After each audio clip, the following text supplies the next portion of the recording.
Hello. Chaud pour le day 2.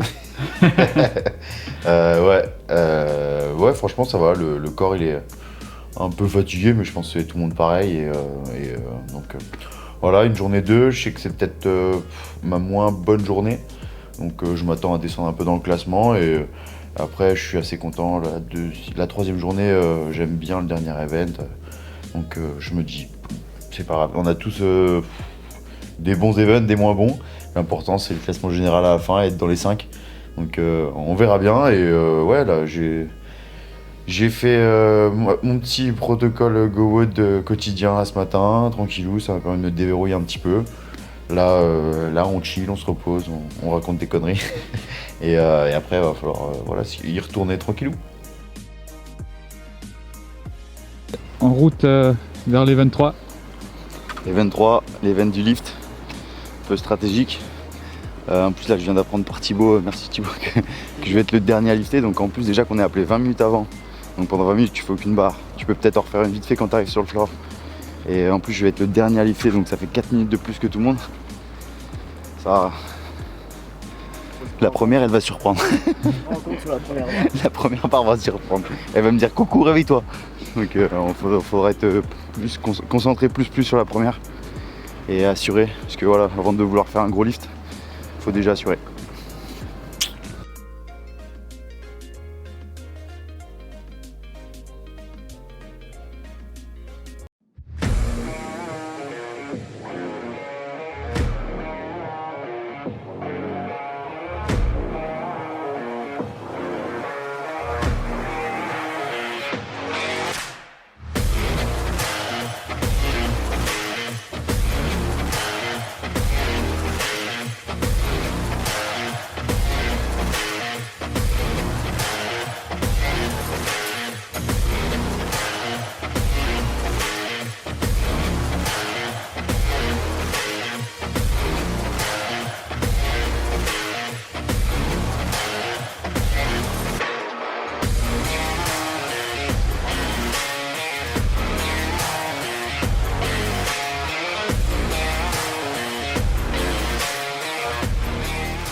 Voilà, l'event 3 terminé. C'était un bon event, j'ai joué un peu stratégique. Parce que je savais qu'il y en avait, la meilleure barre c'était 150, ensuite c'était 146. Donc dans ma tête je m'étais dit, bon bah soit tu prends des risques et tu vas chercher 151. Mais j'étais pas dans une position de prendre des risques étant donné que j'avais déjà un peu d'avance. Donc il fallait juste que j'assure, donc je m'étais dit, bon bah ta stratégie c'est de valider 147. Et donc voilà, même si j'avais peut-être très probablement plus de 150 ou 150 ou 150 ou plus dans les jambes, c'est très bien, je suis très content avec 147, j'ai assuré les points qu'il fallait.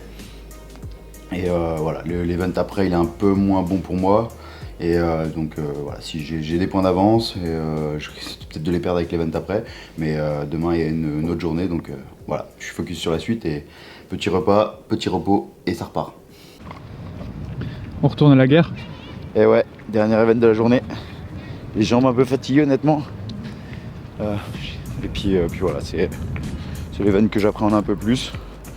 Mais après c'est un long event, faut pas partir trop vite et puis on verra bien. J'espère que juste qu'ils ont bien indiqué les lignes au sol parce que comme c'est 7,50 m unbroken, mais il y a 8000 lignes au sol et c'est vrai qu'on est tous les athlètes, on a dit mais c'est chaud quoi. Donc en plus il nous dira, votre juge va vous dire, mais c'est dur à entendre avec la musique à bloc. Donc j'espère qu'ils ont fait quelque chose, mais ça va être pareil pour tout le monde. Et le but c'est assurer.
Fin de la journée 3. Là, je viens de prendre un bon repas, un bon dessert. Ça fait du bien, un peu de sucre. Et ouais, une journée, je m'attendais à ce qu'elle se passe un peu comme ça, à vrai dire. Bon, je savais que le lift, comme je l'ai dit tout à l'heure, j'ai un peu assuré. Je pense que j'avais encore 5 kg de marge sur le complexe en power. Donc c'est plutôt bien. Après, voilà, je fais la deuxième meilleure barre, troisième sur ce WOD, du coup, comme les deux premiers sont des échos. Et puis le dernier WOD, ouais, du coup, j'ai mal commencé le dernier WOD parce que mon juge, en fait, au milieu des lignes, et ben plus t'es au milieu des lignes, plus ton juge est entre guillemets un peu strict parce que t'es regardé avec les caméras. Donc c'est vrai que mon juge a fait un peu, même après avoir demandé à d'autres juges et d'autres personnes responsables, il a fait un peu de zèle sur mes premières reps. Donc il m'a mis, j'ai pris 4 no reps je crois direct et ça m'a mis direct en retard sur les deadlifts alors que les deadlifts au KB c'était un mouvement fort. Donc ça m'a fait prendre pas mal de retard, j'ai un peu pas paniqué mais du coup je me disais mince putain fait chier. Et ensuite j'ai enchaîné le handstand walk, les box jump over, j'ai gardé un peu ce retard que j'avais accumulé direct. Les toast to bar c'est bien passé, j'ai pas mal remonté. Le retour j'ai gardé un peu le même rythme et je me suis dit bon garde du jus et pousse au KB. Et à la fin au KB du coup j'ai rattrapé pas mal de monde. Donc c'était cool. C'est un WOD, voilà, je m'attendais pas à briller sur ce WOD honnêtement, hein, donc loin de là. Et je savais que je sais où ma place sur ce type de WOD, donc il n'y a pas de souci. Et j'aurais pu, je pense que j'avais en 10-15 secondes de marge, mais bon c'est comme ça fait partie du jeu. Et puis voilà, donc maintenant focus sur ce qui est passé, focus sur la journée, la troisième journée, demain avec le premier event, du coup les rope climb, donc qui est le deuxième avec les calorie bike, burpees facing bar et thruster. Donc voilà, l'objectif c'est toujours pareil, être dans les 5 premiers à la fin du week-end et obtenir le ticket pour les CrossFit Games. Voilà.